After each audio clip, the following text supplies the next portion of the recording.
ಬಂಧುಗಳೇ, ಈಗಿನ ನಡೆದಿರುವಂತಹ SP ಅವರು ಬಂದಿರೋ, ನಮ್ಮ MLA ಸಾಹೇಬರು ಬಂದಿರೋ, ಯಾವುದೇ ರೀತಿ ನಮ್ಗೆ ಪರಿಹಾರ ಕಾಣಿಸ್ತಾ ಇಲ್ಲ.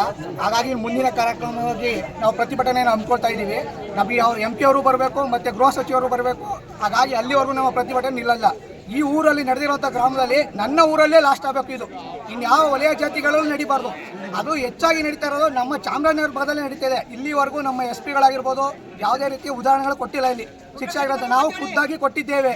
ಅವಾಗ ಖುದ್ದಾಗಿ ಕೊಟ್ಟಿರುವಂತಹ ಸಾಕ್ಷಿದಾರರನ್ನು ಸಮೇತ ಕೊಟ್ಟಿದ್ದೇವೆ. ಬೇಗ ನಮಗೆ ಇದಕ್ಕೆ ಪರಿಹಾರ ತೋರಿಸಬೇಕು ಅಂತ ನಾವು ನಿಮ್ಮಲ್ಲಿ ಕೇಳ್ಕೊತಾ ಇದ್ದೀವಿ. ಏನು ಭರವಸೆ ಅವರು ಆಶ್ವಾಸನೆ ಅವರು ಕೊಟ್ಟಿದ್ದಾರೆ. ಅದನ್ನು ಆಶ್ವಾಸನೆಯು ಆಗುತ್ತೆ ಅಂತ ನಾನು ಭಾವಿಸಿದ್ದೇನೆ.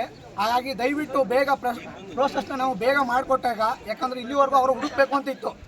ಈಗ ಆರೋಪಿನ ನಾವೇ ಹಿಡ್ಕೊಟ್ಟಿರೋದ್ರಿಂದ ಬೇಗ ಮಾಡ್ಬೇಕು ಅಂದ್ಬಿಟ್ಟು SP ಮನವಿ ಮಾಡ್ತಾ ಇದ್ದೀವಿ. ನಮ್ಮ ಅಜಯ ಬಂದ್ಬಿಟ್ಟು ಇವಾಗ ಸರ್ ಇದು ಕೊನೆಗಾಣಬೇಕು.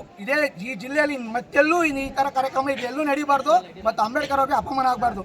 ಹಾಗಾಗಿ ಇದನ್ನೆಲ್ಲೂ ಮಾಡಬಾರ್ದು ಅಂದ್ಬಿಟ್ಟು ಕೇಳ್ಕೊತಾ ಇದೆ. ಮತ್ತು ಗಡಿಪಾರು ಆಗಬೇಕು ಮೊದಲನೇದಾಗಿ. ಇದನ್ನು ನಾವು ಆಗ್ರಹವಾಗಿ ಇಟ್ಕೊಂಡು ಇದನ್ನು ಉಗ್ರವಾದ ಹೋರಾಟ ಮಾಡ್ತಾ ಇದ್ದೀವಿ. ಖಂಡಿತವಾಗ್ಲೂ ಸರ್, ಈ ಊರಿನ ಗ್ರಾಮಸ್ಥರು, ಯಜಮಾನರುಗಳು ಈ ಪ್ರತಿಭಟನೆಯಲ್ಲಿ ಎಲ್ಲರೂ ಪಾಲ್ಗೊಳ್ತಾ ಇದ್ದಾರೆ. ಹಾಗಾಗಿ